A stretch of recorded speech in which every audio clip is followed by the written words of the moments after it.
नमस्कार स्टूडेंट्स। कक्षा 11 में संक्षेप में जो हम आप लोगों को पीछे पढ़ा चुके हैं वो संक्षेप में बताया जा रहा है। तो आज हम लोग संक्षेप में एक्सरसाइज 1.2 देखेंगे। आइए देखते हैं एक्सरसाइज 1.2 क्या कह रहा है कि 1.2 में निम्नलिखित में से कौन से रिक्त समुच्चय के उदाहरण हैं।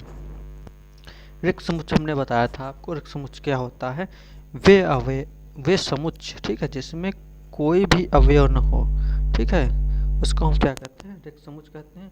उसको हम या तो फाई से डिनोट करते हैं या तो समुच्चय का सेट बना देते हैं निशान, और इस प्रकार से इसमें कोई अवयव नहीं होता, ये दिखाते हैं कि इसमें कोई अवयव नहीं है, ठीक है।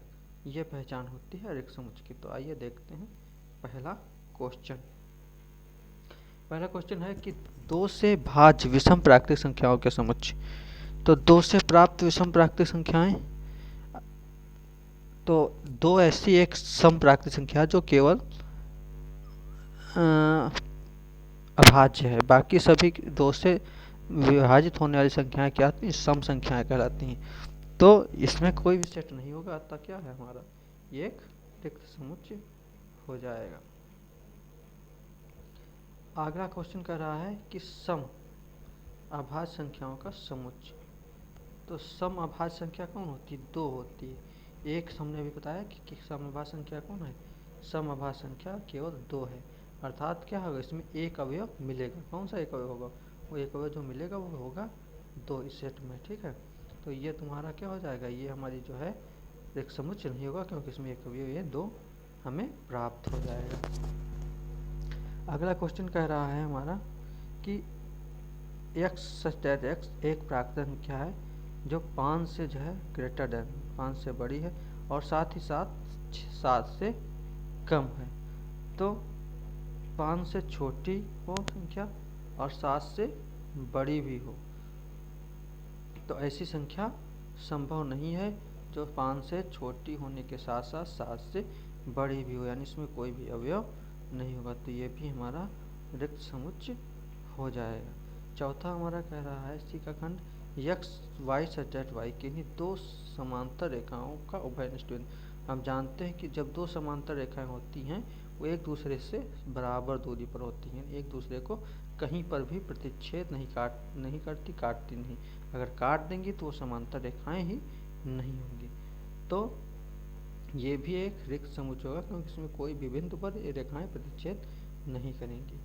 फिर अगला क्वेश्चन कह रहा है निम्नलिखित समुच्चयों में से कौन सा परिमित समुच्चय है, कौन सा अपरिमित समुच्चय है। आप सबको हमने बताया है कि परिमित समुच्चय क्या होते हैं? वे समुच्चय जिनमें अवयवों की संख्या निश्चित हो, जिनमें निश्चित अवयव, ठीक है, वो सब कहलाते हैं परिमित, ठीक है। और जिसमें अनिश्चित समुच्चय हों वो कैसे होते हैं? अपरिमित समुच्चय होते हैं। आइए देखते हैं इस पर आधारित पहला क्वेश्चन। क्या कह रहा है कि वर्ष में महीनों का समुच्चय। तो हमें पता है कि वर्ष में जो महीने होते हैं वो 12 होते हैं। जनवरी, फरवरी, मार्च, अप्रैल, मई, जून, जुलाई, अगस्त, सितंबर, अक्टूबर, नवंबर, दिसंबर। इसके अलावा कोई समुच्चय नहीं होता, यानी संख्या निर्धारित है। तो कैसा समुच्चय होगा? एक परिमित समुच्चय होगा। दूसरा कह रहा है 1 2 3 फिर डॉट डॉट डॉट, यानी प्राकृतिक संख्याएं कहाँ तक जा रही हैं ये इसमें प्रदर्शित नहीं किया गया, यानी अनंत तक ये बढ़ती चली जा रही हैं। तो ये कैसा हो आएगा? एक अपरिमित समुच्चय होगा। अगला कह रहा है 1 2 3 4 5 6 डॉट डॉट डॉट, और आखिरी में इसमें 100 एंड पॉइंट लग गया, यानी 100 से आगे ये नहीं बढ़ेंगे। तो ये हमारा हो जाएगा परिमित समुच्चय। 100 से बड़े धन पूर्णांकों का समुच्चय। 100 से बड़े धन पूर्णांक बहुत से होते हैं, अनंत तक होते हैं। आप लिखते चले जाइए 101 102, बहुत से हो रहे हैं, चाहे जितना लिखते चले जाइए अनंत तक। तो ये भी जो है इसमें संख्या निर्धारित नहीं है, तो ये भी हमारा कैसा हो जाएगा? अपरिमित समुच्चय हो जाएगा। अगला क्या है 99 से छोटे अभाज्य पूर्णांकों से। तो 99 से छोटे गिनती कहाँ से प्रारंभ होती हैं? 1 से प्रारंभ होती है। 1 से 99 के बीच में अभाज्य संख्याएं जितनी हैं वो सब पहले से ही निर्धारित हैं, ठीक है। तो हमारा ये कैसा हो जाएगा? परिमित समुच्चय हो जाएगा। चलिए हम चढ़ते हैं अगले क्वेश्चन पर। कह रहा है निम्नलिखित समुच्चयों में से प्रत्येक के लिए बताइए कि कौन परिमित है और कौन अपरिमित है। तो इसमें अपरिमित और अपरिमित बताना है। तो यक्ष कह रहा है यक्ष अक्ष के समांतर रेखाओं का समुच्चय।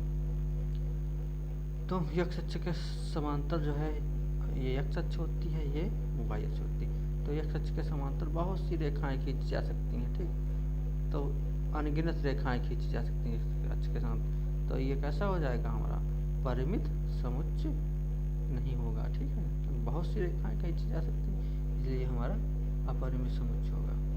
दूसरा फिर कह रहा है अंग्रेजी वर्णमाला के अक्षरों का समुच्चय। तो हमें पता है अंग्रेजी वर्णमाला में ए से लगाकर जेड तक टोटल कितने स्वर्ण होते हैं 26, ठीक है। 26 अच्छा टोटल होते हैं। तो निश्चित संख्या, इसलिए समुच्चय कैसा हो जाएगा परिमित हो जाएगा। उन संख्याओं का समुच्चय जो 5 के गुणज हैं। तो 5 की गुणज संख्या 5, 10, 15, 20 ऐसे आप लिखते चले जाइए, अनगिनत है, बहुत सी हैं। तो ये भी हमारा कैसा समुच्चय हो जाएगा अपरिमित समुच्चय हो जाएगा। या तो इसमें कहता कि 100 तक 200 तक तो परिमित होता।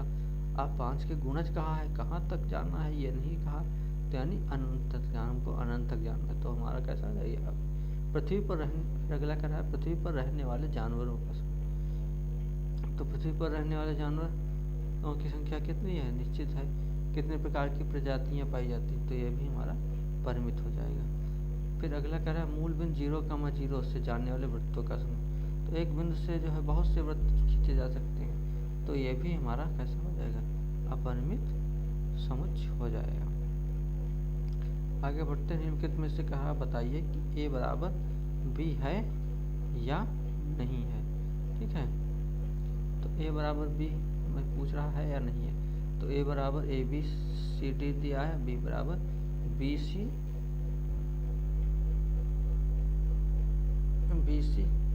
डी सी बी ए दिया है। ए देखिए ध्यान से देखेंगे हम सेट ए और बी। तो ए इसमें भी है, इसमें भी है, बी इसमें भी है और इसमें भी, सी इसमें भी, इसमें भी, ठीक है। और डी इसमें भी है और इसमें, यानी जो अवयव ए में है वो सारे अवयव बी में भी उपस्थित हैं। तो ये क्या हो जाएगा बराबर हो जाएगा, बराबर बी है। दूसरा कह रहा है कि 4, 8, ठीक है, 4, 8, 12, 16। बी वाले में 4, 8, 16, 18, यानी हमारा 12 वाला अवयव जो है इस वाले में नहीं है, ठीक है। तो हमारा ये समुच्चय ए बराबर बी नहीं होगा, ठीक है। A does not equal to B हो जाएगा। अगला क्वेश्चन कह रहा है हमारा कि ए बराबर 4, 6, 8, 10, बी बराबर एक्सेट्रा धन पूर्णांक जो है बराबर है किसके 10 के और 10 से छोटा है। तो सम धन पूर्णांक 2, 4, 6, 8, 10 ही होंगे, यानी इसके पूर्णांक जो हैं और इसमें जो अवयव होंगे दोनों क्या होंगे बराबर होंगे। तो ये बराबर बी हमारा हो जाएगा। अगला कह रहा है यह एक्स संख्या 10 का एक गुणज है। संख्या 10 के गुणज कौन कौन से होते हैं, 10 होता है, 20 होता है, ठीक है, 30 होता है, ऐसे डट डट डट बहुत से होंगे, ठीक है। और बी वाले सेट में कितना है 10 है, 15 है। अब 15 10 का गुणज तो है नहीं, तो इसमें 15 है, इसमें 15 नहीं होगा, ठीक, क्योंकि 10 का गुणज नहीं होगा 15। तो ये कैसा हो जाएगा ए बराबर बी। इसमें भी हम क्या लिखेंगे कि ए बराबर बी नहीं है। अगले क्वेश्चन की ओर बढ़ते हैं। कह रहा है कि निम्नलिखित समुच्चय युग्म समान है, कारण सहित बताइए, ठीक है। तो पहला वाला सवाल दिया है ए बराबर 2, 3, बी बराबर ये हमारा दिया है 5x² + 6। तो इसमें देखते हैं कि जब हम इसके गुणनखंड करते हैं 5x² 6 के, तो 5 के गुणनखंड 3 दूनी 6, कॉमन ले लिया हमने इसमें x, तो x धन 3 बचेगा। इन दोनों में हमने 2 कॉमन लिया तो x धन 3 बचेगा। तो x धन 3 x + 2 हमें मिला। अब x बराबर -2 और -3। ए में हमें जो है 2, 3 जो है एक हमारा जो था A3 में 2, 3 धन के प्राप्त हुए थे, ठीक है। इसमें 2, 3 हमें माइनस के प्राप्त हुए, यानी ए और ये बराबर नहीं है, ठीक है। तो A does not equal to B हम इसमें लिखेंगे, ठीक है। अब आ जाइए आगे, कह रहा नीचे दिए गए समुच्चयों में समान समुच्चयों का चयन कीजिए। ए बराबर दिया है 2 4 6 12, बी बराबर 1 2 3 4, सी बराबर 4 8 12 14, ठीक है। और डी बराबर 3 4 2, ई बराबर -1 1, एफ बराबर 0 कम 1 -1 का। तो जितने अवयव देखो ई में है उतने जी में, यानी ई और जी बराबर हो जाएंगे। और दिया जितने अवयव हमारे बी में हैं, ठीक है, उतने ही बी में 1 2 3 4, डी में भी 3 1 4, यानी जितने ए में बी में उतने ही डी में, यानी बी और डी बराबर हैं, यही आपके बराबर होंगे, ठीक है। बढ़ते हैं अगली प्रश्नावली की ओर। 1.3 पहला कह रहा है कि रिक्त स्थान को भरिए।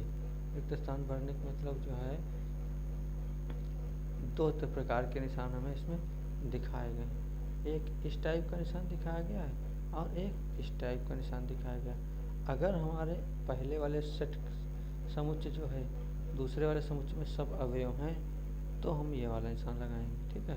अगर पहले वाले समुच्चय में और इस अवयव जो हैं वो इसमें नहीं मिल रहे हैं तब हम जो है ये वाला कट वाला निशान लगाएंगे। और ये निशान जो होता है उपसमुच्चय का होता है। ये निशान जो होता है उपसमुच्चय का होता है, यानी जो उपसमुच्चय है तो उसमें लगाएंगे, नहीं है तो नहीं लगाएंगे। देखते हैं कैसे क्या करना है। पहला सवाल करा है 2 3 4। देखिए 2 3 4, यानी इसमें 2 3 4 है, इसमें भी 2 3 4 है। कहने का अर्थात ये वाला समुच्चय जो है इसका उपसमुच्चय होता है, इसमें हम ये वाला निशान लगाएंगे। अब दूसरा कह रहा है कि यक्ष सत्याध्यक्ष आपके विद्यालय में कक्षा 11 में का एक विद्यार्थी है। यक्ष सत्याध्यक्ष आपके विद्यालय का एक विद्यार्थी है। तो जो छात्र 11 में पढ़ता है वो उस विद्यालय में ही 11 में पढ़ता है ना, यानी वो जो है उसका समुच्चय होगा। यानी इसमें भी हम क्या है इस वाले में। अब ये ऊपर एक रह गया था ABC और BCD, इसमें हमारा जो है ए नहीं मिल रहा है, ठीक है। तो इस वाले में हम ये वाला निशान लगाएंगे। अगला क्वेश्चन कह रहा है किसी समतल में स्थित वृत्त है। यक्ष सत्याध्यक्ष एक समान समतल में वृत्त है, जिसकी इकाई 1 त्रिज्या है, ठीक है। तो समतल में स्थित एक वृत्त है, ठीक है, और समतल में स्थित एक त्रिज्या इकाई, ठीक है। तो इसमें ये कोई निश्चित नहीं है कि वृत्त की त्रिज्या एक इकाई ही हो, तो इसमें हम ये वाला निशान लगाएंगे, ठीक है। समतल में स्थित एक त्रिभुज है, समतल में स्थित एक आयत है, ठीक है। तो पहला क्या कह रहा है, समतल में स्थित एक त्रिभुज है, ठीक है। दूसरा क्या कह रहा है, समतल में स्थित एक आयत है। तो हम जानते हैं त्रिभुज इस प्रकार का बनता है, आयत ऐसे बनता है। तो ये दोनों कहीं पर भी मेल नहीं खाते हैं, ठीक है। तो इसलिए हम क्या करते हैं, इसमें जो है हम इस चिन्ह का प्रयोग करते हैं। छठा कह रहा है समतल में एक समबाहु त्रिभुज है, ठीक है। किसी समतल में स्थित एक त्रिभुज है। तो त्रिभुज हमारे त्रिभुज कितने प्रकार करते हैं, त्रिभुज समबाहु त्रिभुज, समबाहु त्रिभुज, ठीक है। बहुत से प्रकार आपने पढ़े होंगे, समद्विबाहु त्रिभुज, समकोण त्रिभुज, विषमकोण त्रिभुज, ठीक है, इस प्रकार के पढ़े होंगे। तो समबाहु त्रिभुज सभी त्रिभुजों के समुच्चय में एक समबाहु त्रिभुज भी आता है, यानी ये इसमें जो है इसमें कंटेन करेगा, यानी ये हमारा जो है उपसमुच्चय हो जाएगा इसका। तो ये हमारा उपसमुच्चय हो जाएगा। अगला क्वेश्चन कर रहा है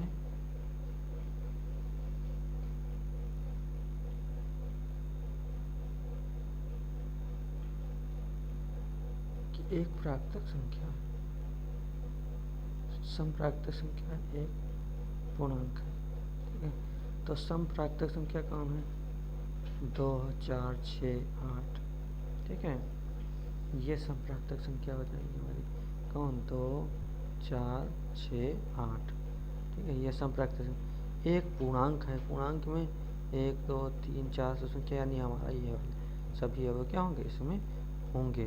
तो हमारा कौन सा चिन्ह लगेगा, ये हमारा जो है ये उपसमुच्चय यानी सबअवयव जो है तो ये उपसमुच्चय होगा, यानी ये वाला हमारा निशान में लगेगा 7वें में। ठीक है, अगला क्वेश्चन देखते हैं क्या है। जांच कीजिए कि निम्नलिखित कथन सत्य है या असत्य है। सत्य और असत्य की जांच करनी है। ठीक है, जांच कैसे करनी है लोग सत्य और असत्य की।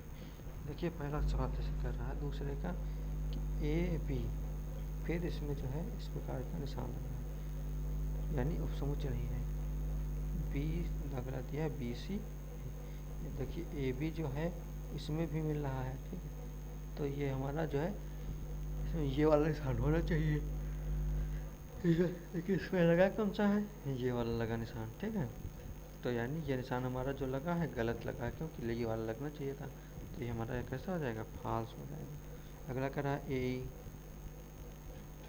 ये और दूसरा क्या करा, अंग्रेजी वर्णमाला का एक स्वर है।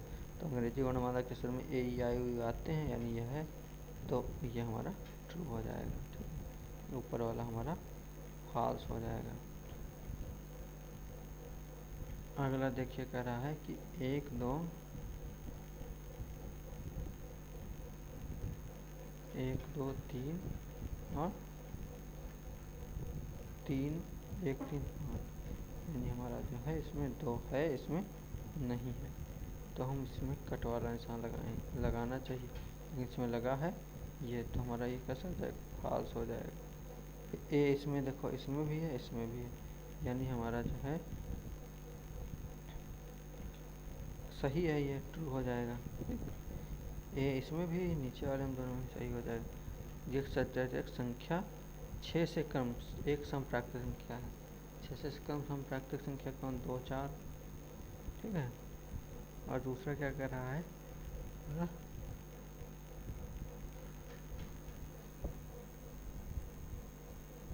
एक सत्याधिक प्राकृत संख्या जो 36 को है, यानी 6 से कम प्राकृत संख्या कौन सी हो जाएंगी हमारी, 6 से कम प्राकृत संख्या हमारी 2 4 36 को विभाजित करते का प्रत्येक अवयव समुच्चय 1 36 से विभाजित होगा। ठीक है, 2 भी विभाजित कर देगा, 3 कर देगा, 4 6 कर देगा, 9 कर देगा, 12 18 36 इतने तो कर ही देंगे। 2 और 4 तक तो इसमें भी हमें मिल रहे हैं। ठीक है, और इसमें भी हमें मिल रहे हैं, 2 4 इसमें मिल रहे हैं, ये 2 और 4, यानी हमारा ये उपसमुच्चय हो जाए, ये हमारा जो है ट्रू है। अगला कह रहा है, मान लीजिए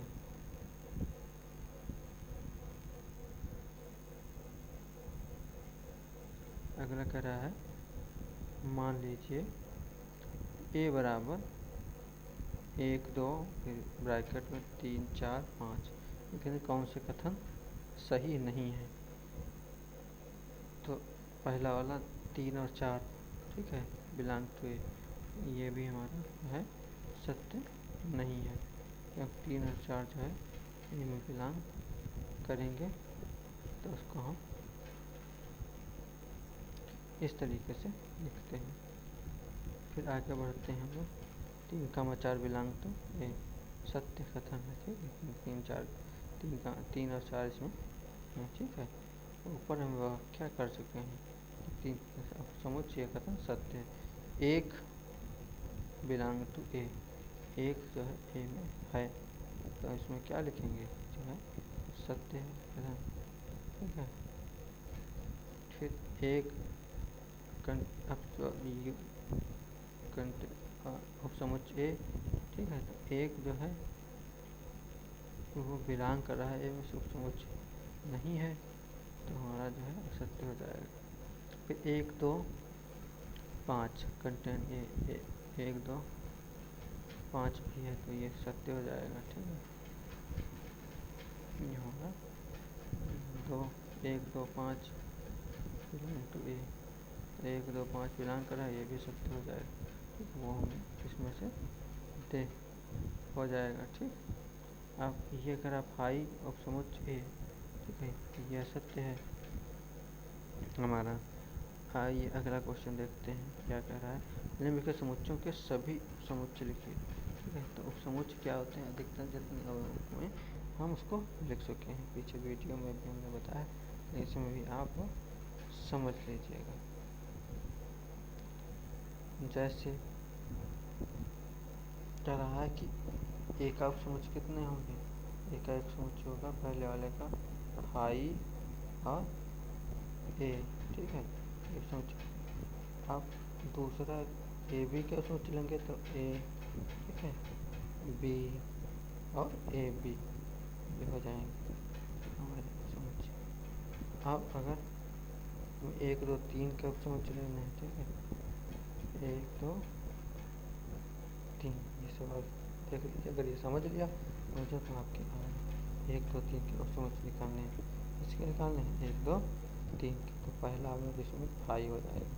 ठीक है, फिर 1 होगा, फिर 2 ये होगा। ठीक है, फिर अच्छा फाई के राशन में छोटा ब्रैकेट भी लगाना, 3 होगा। ठीक, फिर डॉट डॉट डॉट कहाँ तक 3 होगा, 1 कामा 2 होगा। ठीक है, 2 कामा 3 में है, फिर 3 कामा 1 1 2 3 होगा। यानी बहुत से अवयव हमारे हो जाएंगे जो हमें यहाँ पे दिखाएगा। इसमें जो है केवल एक को ये फाई वाला मकवा है ना। आगे सवाल पे चलते हैं, कह रहा है ये के कितने अवयव हैं यदि ए बराबर फाई। यदि ए बराबर कितना, यदि ए बराबर फाई तो सख्त व घात समुच्चय की परिभाषा के अनुसार पी ए में अवयव संख्या 2 की घात 0 बराबर 1। निम्नलिखित में पी ए बराबर पी फाई बराबर फाई। निम्नलिखित को अंतराल के रूप में लिखिए। अंतराल के रूप में लिखने के लिए क्या करना पड़ेगा, x such that x R -4 is greater than 6 h less than equal to 4 और इसमें -3 0। चूँकि अव्यक्त अंतराल है, हम जानते हैं कि समस्त अंतराल में अंतर्बिंद होते हैं जबकि अव्यक्त अंतराल में अंतर्बिंद नहीं होते। 6 12 x such x belong to R 6 is less than equal to x is greater than equal to 12। यानी जो एक्स का मान होगा 6 के बराबर और बड़ा होगा, 12 के बराबर या छोटा होगा। तो हम जब मान निकालने हैं 6 और 12,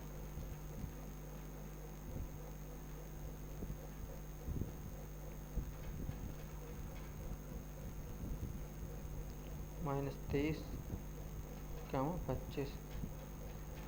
चूँकि दाएं से व्यक्त अंतराल है तथा बाएं से समवर्त अंतराल है। ठीक है, तो ये भी हमारा हो जाएगा। आगे कह रहा है समुच्चय निर्माण के रूप में इनको लिख दिया है। आगे कह रहा है समुच्चय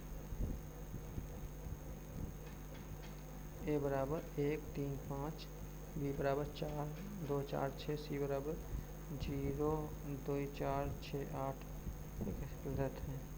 इन तीनों समुच्चय ए बी सी के लिए इनके में से कौन सा सर्वाधिक समुच्चय किया जा रहा है। ए बराबर 0 1 2 3 4 5 6, फाई 1 2 3 4 5 6 7 8 1 2 3 0 3 8 9 10। ये हमारे जो है समुच्चय हैं। अब क्या कर रहा है कि निम्न में से कौन से सर्वाधिक समुच्चय के लिए जा सकते हैं।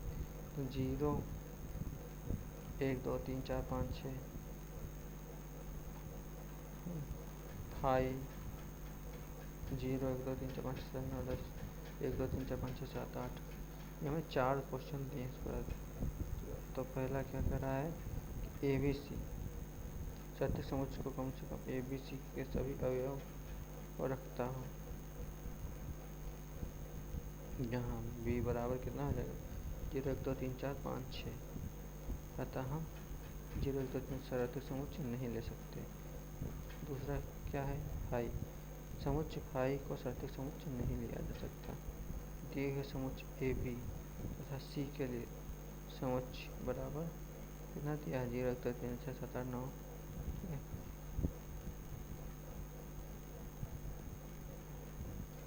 फिर दिए हुए समुच्चय 5 चौथा 0 3 5 4 9 10 ये, ठीक है। इसके लिए कर रहा है समुच्चय जो है फाई को सार्थक समुच्चय नहीं ले सकते हैं, ठीक है, यहाँ पता होना चाहिए। फाई को जब लेंगे तो सार्थक समुच्चय नहीं ले सकते। अगला है कि दिए हुए ABC के लिए समुच्चय 8 9 10 सार्थक समुच्चय है, क्योंकि A B तथा C सभी अवयव समुच्चय 0 1 2 3 4 5 6 7 8 9 10 हैं। ये 0 बिलोंग टू 1 2 3 4 5 6 7 8 9, अतः हम इसे सर्वाधिक समुच्चय नहीं ले सकते। आज के वीडियो में इतना ही।